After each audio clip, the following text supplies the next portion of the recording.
Subhash Chandra Garg India के former finance secretary SEBI के board में रह चुके हैं। इनके अनुसार सेबी के चेयरपर्सन को रेगुलेटर को ज्वाइन करने के बाद किसी भी तरीके से अपने ऑफिस को कंटिन्यू करना जस्टिफाइड नहीं है। अगर ये अपनी तरफ से पूरी डिस्क्लोजर देती भी, इसके बावजूद इनको ये अलाउ नहीं किया जाता और आज की तारीख में इनको सेबी में अपनी पोजीशन को सपोर्ट करना बहुत मुश्किल है। इस वीडियो में जानने की कोशिश करेंगे कि ऐसी क्या वायलेशंस हुई हैं जिसके बेस पे सेबी की चेयरपर्सन माधवीपुरी बुच को रिजाइन करने के लिए कहा जा रहा है। क्या इंडिया की स्टॉक मार्केट रेगुलेटरी हिस्ट्री में ऐसे कुछ एग्जांपल्स पहले से हैं जहां पे ऐसी कुछ सिचुएशन आई थी, तब क्या किया गया था, और साथ में इस वीडियो में ये भी जानने की कोशिश करेंगे कि क्या सेबी चेयरपर्सन को सच में रिजाइन कर देना चाहिए या नहीं।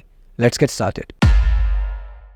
4 दिसंबर 2008 को एक बोर्ड मीटिंग की गई थी। मीटिंग का एजेंडा था कॉन्फ्लिक्ट ऑफ इंटरेस्ट, जो कि किसी भी trading member, whole time member, SEBI chairperson, किसी भी तरह के सेबी एम्प्लॉय के ऊपर एप्लीकेबल था। और जो भी बातें उस मीटिंग में हुई थी इस डॉक्यूमेंट में बयां की गई थी, और इस डॉक्यूमेंट की बहुत सी बातें आज की तारीख में सेबी चेयरपर्सन के कॉन्फ्लिक्ट ऑफ इंटरेस्ट को लेकर जो सब कुछ चल रहा है उस पे एप्लीकेबल है। सब पे तो नहीं, लेकिन कुछ बातों पे गौर करना बहुत जरूरी है। और उन पॉइंट्स को समझने से पहले ये समझ लेते हैं कि मेंबर का मतलब मेंबर ऑफ द बोर्ड के साथ साथ चेयरपर्सन या चेयरमैन ऑफ द बोर्ड भी है। रेगुलेटेड एंटिटीज का मतलब है कोई भी ऐसी कंपनी जो स्टॉक मार्केट पे लिस्टेड है या लिस्टेड होने वाली है किसी भी रिकॉग्नाइज्ड स्टॉक एक्सचेंज पे, या ऐसी कोई इंटरमीडिएरी पे जो सेबी के साथ रजिस्टर्ड है। For example, no member shall hear or decide any matter where he has a conflict of interest. मतलब ये डॉक्यूमेंट साफ साफ शब्दों में कहता है कि कोई मेंबर, जिसमें सेबी की चेयरपर्सन भी शामिल हो सकती है, किसी भी ऐसे मैटर को सुन या डिसाइड नहीं कर सकती जिसमें उनका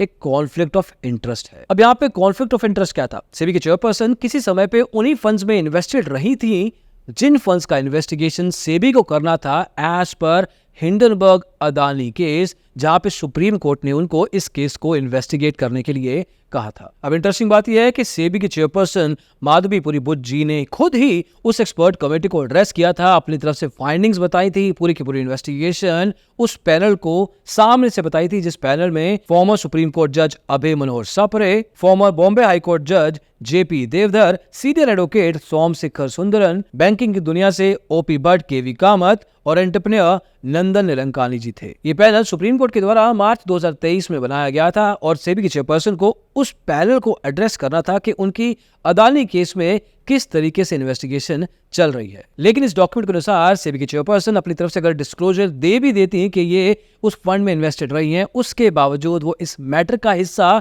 नहीं बन सकती थी, इस पैनल को वो एड्रेस नहीं कर सकती थी। अब यहाँ पे थोड़ा रुकते हैं और ये जानने की कोशिश करते हैं कि इंडिया की स्टॉक मार्केट रेगुलेटरी हिस्ट्री में क्या ये पहले भी हुआ है और उस समय क्या किया गया था। ये है सीबी भावे। शुरुआती दिनों में सेबी के डायरेक्टर रहे। ये वही इंसान है जिन्होंने NSDL, national securities depository limited, जिसमें आप अपना demat account as a depository आज भी सुरक्षित रखते हैं, उस समय उसको बिल्ड करने में सीबी भावे जी का हाथ था। लेकिन 2005-06 में सेबी ने एनएसडीएल के ऊपर आरोप लगाया कि इन्होंने आईपीओ स्कैम किया है और आईपीओ स्कैम में फिक्टिशियस या बेनामी डीमेट अकाउंट खोले गए हैं और इन अकाउंट्स के थ्रू आईपीओ में अप्लाई करवाया गया है, सब्सक्रिप्शंस को बढ़ा के दिखाया गया है, और ये सारे के सारे स्कैम के सेंटर पॉइंट पे थे सीबी भावे। इन्होंने आगे चल के सेबी के इस ऑर्डर के खिलाफ सैट में अपनी बात रखी। सैट ने सेबी के ऑर्डर को वॉइड घोषित कर दिया, साइड में रख दिया। लेकिन इंटरेस्टिंग बात यह है कि आगे चल के 2008 में सीबी भावे जी को ही सेबी के चेयरपर्सन की पोस्ट दी गई। उस समय भी एनएसडीएल के केस की इन्वेस्टिगेशन चल रही थी।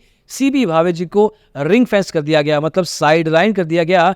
जब भी एनएसडीएल के केस की इन्वेस्टिगेशन की बात आती थी उसमें सीबी भावे जी का कोई लेना देना नहीं था। उनको किसी डिस्कशन में, किसी मीटिंग में, किसी बोर्ड पैनल पे किसी भी तरीके से इन्वॉल्व नहीं किया जाता था। और ऐसा सिर्फ एक केस नहीं है। धर्मिष्ठा रावल, जो कि एनएससी की एग्जीक्यूटिव डायरेक्टर रही, 2016 में एनएससी के अगेंस्ट कोलोकेशन स्कैम के डिस्कशन के अराउंड एक पैनल बनना था, जहां पे ये डिसीजन लिया जाना था कि एनएससी और सेबी के बीच में इस कोलोकेशन स्कैम को लेके कितना सेटलमेंट अमाउंट फाइनलाइज किया जाएगा। उस समय सिंस वो एक एनएससी की एग्जीक्यूटिव डायरेक्टर भी थी और किसी समय पे सेबी की एग्जीक्यूटिव डायरेक्टर रह चुकी थी, धर्मिष्ठा रावल ने कहा कि वो इस पैनल का हिस्सा बनने से अपने आप को रिक्यूज करती हैं क्योंकि उनका एक कॉन्फ्लिक्ट ऑफ इंटरेस्ट सामने आ सकता है। एनीवे, वापस चलते हैं सेबी के ही उस 2008 के कॉन्फ्लिक्ट ऑफ इंटरेस्ट के डॉक्यूमेंट में, जहां पे एक और पॉइंट काफी इंटरेस्टिंग है। आउटसाइड और प्राइवेट एक्टिविटीज, मतलब एक whole time member shall not hold any other office of profit. और इसी पॉइंट का एक और सब पॉइंट है जो कहता है कि whole time members shall not engage in any other professional activities which entails receipt of salary or professional fees. WTM means the whole-time member of the board and includes the chairperson of the board. मतलब सेबी के अंदर जितने भी WTM whole time members हैं जो कि माधवीपुरी बुज्जी रह चुकी हैं 2017 से 2021 तक, और साथ में चेयरपर्सन जो कि माधवीपुरी बुज्जी 2022 से हैं, उनको ऑफिस ऑफ प्रॉफिट या किसी भी तरीके से ऐसी कोई प्रोफेशनल फीस या सैलरी नहीं लेनी है जो कि उनके एम्प्लॉयमेंट पे, उनके सेबी के एम्प्लॉयमेंट के बियॉन्ड मिलती हो। लेकिन इस केस में माधवीपुरी बुज्जी 31 मार्च 2024 तक अगोड़ा एडवाइजरी प्राइवेट लिमिटेड नाम की कंपनी जिसका ऑफिस घाटकोपर मुंबई में है, उसमें इनका शेयर करीब 99% था, और ये कंपनी 2021, 22, 23, 24 में लगातार हर साल पैसा कमाती रही है। और यहाँ पे भी अगर सेबी के इस डॉक्यूमेंट को ध्यान से समझा जाए तो एक clear cut violation SEBI chairperson Madhabi Puri Buch के द्वारा दिखता है। और यही एग्जैक्ट बात, जैसे कि आपको वीडियो की शुरुआत में बताया कि सुभाष चंद्र गर्ग जो कि सेबी के एक फॉर्मर बोर्ड मेंबर रहे हैं, इंडिया के फॉर्मर फाइनेंस सेक्रेटरी रहे हैं, उनका भी यही कहना है कि रेगुलेटर को ज्वाइन करने के बाद अपने ऑफिस को, अपनी फर्म को कंटिन्यू करने की कोई भी जस्टिफिकेशन नहीं दी जा सकती। अगर वो अपनी तरफ से कोई भी डिस्क्लोजर देती भी तो सेबी के रेगुलेशंस के अनुसार, जो कि हमने इस डॉक्यूमेंट में भी आपको दिखाया, ये अलाउड नहीं है। और यही एग्जैक्ट रेगुलेशन सेबी अपने रेगुलेटेड एंटिटीज के ऊपर लगाता है।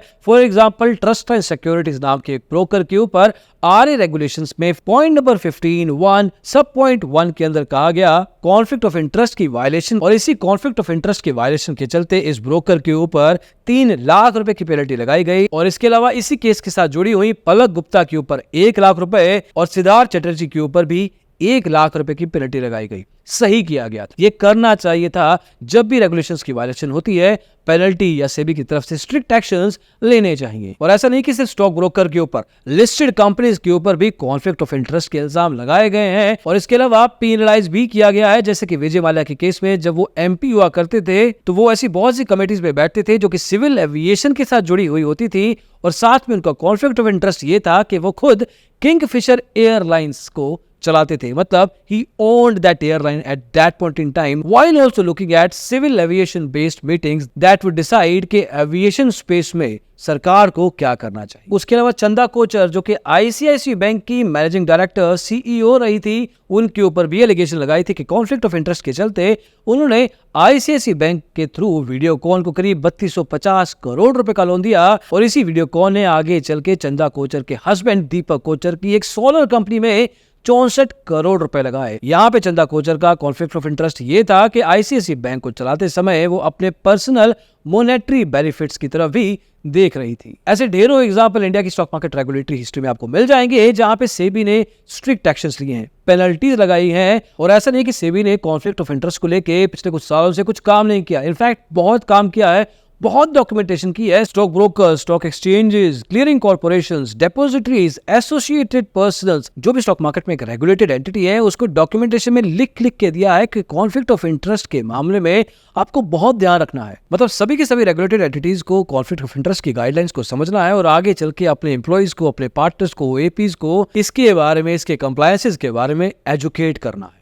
अपने क्लाइंट्स के सामने किसी भी समय कॉन्फ्लिक्ट ऑफ इंटरेस्ट की सिचुएशन को अवॉइड करना है। पहले क्लाइंट के बारे में सोचना है, क्लाइंट को डिस्क्लोजर्स देने हैं अप्रोप्रिएटली, ताकि उसको पता रहे कि आपका इसमें hidden interest, potentially hidden interest क्या हो सकता है। और ये सारी एंटिटीज की जो बोर्ड है, उनकी जिम्मेवारी है कि कॉन्फ्लिक्ट ऑफ इंटरेस्ट की जो भी सिचुएशन आती है समय समय पर, और 6 महीने से ज्यादा तो बिल्कुल भी नहीं, अपनी इन्हीं सारी गाइडलाइंस को फिर से देखें, उनको असेस करें। ऐसी कोई सिचुएशन आती है तो उसको आइडेंटिफाई करें, एलिमिनेट करें और उस सिचुएशन को मैनेज भी करें। ये सेम गाइडलाइन, सेम रेगुलेशंस किसी भी रेगुलेटेड एंटिटी, चाहे वो इन्वेस्टमेंट एडवाइजर हो, स्टॉक ब्रोकर हो, रिसर्च एनालिस्ट हो, उनके अलग अलग सेपरेट डॉक्यूमेंटेशन में भी लिख के दी गई है कि किस तरीके से आपके रोल में कॉन्फ्लिक्ट ऑफ इंटरेस्ट की सिचुएशन कब आ सकती है और उस केस में आपको किस तरीके से बिहेव करना है। मतलब कॉन्फ्लिक्ट ऑफ इंटरेस्ट को, ऑफिस ऑफ प्रॉफिट को सेबी की हिस्ट्री में, रेगुलेशन की हिस्ट्री में, इंडिया की स्टॉक मार्केट हिस्ट्री में बहुत फोकस दिया गया है, बहुत तवज्जो दी गई है।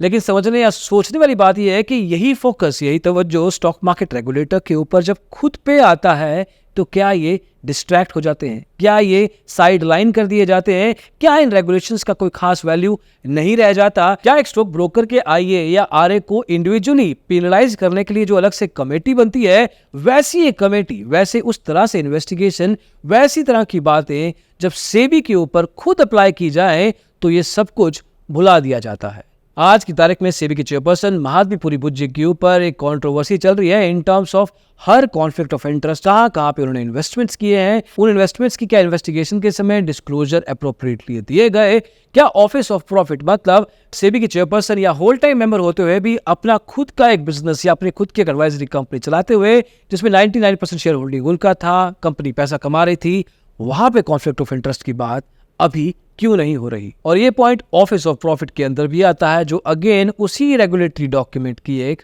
और वायलेशन है। और सेबी की चेयरपर्सन को क्या आज की तारीख में रिजाइन कर देना चाहिए, अपनी पोजीशन पे रह जाना चाहिए? अगर कागजों की बात माने तो कोई भी ऐसा डॉक्यूमेंट, कोई भी ऐसा रेगुलेशन, कोई भी ऐसी गाइडलाइन इस सपोर्ट में नहीं खड़ी है कि सेबी की चेयरपर्सन अपनी इस पोजीशन को, अपनी इस चेयरपर्सन की पोजीशन को होल्ड कर सके। अगर सही समय पे उन्होंने अपने डिस्क्लोजर दिए होते, सही एक्शन सही समय पे कर दिए होते तो शायद बात कुछ और थी। लेकिन आपको क्या लगता है, सेबी की एक रेगुलेटरी हिस्ट्री को देख के, इसके कुछ यूज केसेस को देख के, पास्ट में से जो इंस्टेंस हुए हैं उस समय के फैसलों को देख के आज की तारीख में सेबी की चेयरपर्सन को क्या करना चाहिए ये तो वो खुद ही डिसाइड कर सकती हैं, लेकिन आपका क्या मानना है as a viewer comment section में जरूर बताइएगा। महादीपुरी बुज्जी ने सेबी की चेयरपर्सन के तौर पे अपने कार्यकाल में बहुत से ऐसे एक्शंस लिए हैं जो कि रिटेल इन्वेस्टर्स के फायदे में हैं, इंडस्ट्री को थोड़ा आगे भी लेके गई हैं। कुछ चीजें हैं जो कि शायद रिटेल ट्रेडर्स सही नहीं मानते, but that's a different point of discussion. But जहां तक आज की तारीख है, आज की इस कंट्रोवर्सी की बात है, चीजें कुछ अलग हैं और होपफुली आगे चल के जो भी हो वो वैसा ही हो जो कि किताबों में सेबी ने खुद लिखा है। अभी के लिए इस वीडियो में इतना ही, अगली वीडियो में जल्दी मिलेंगे। इसको देखने के लिए बहुत बहुत शुक्रिया। Bye bye.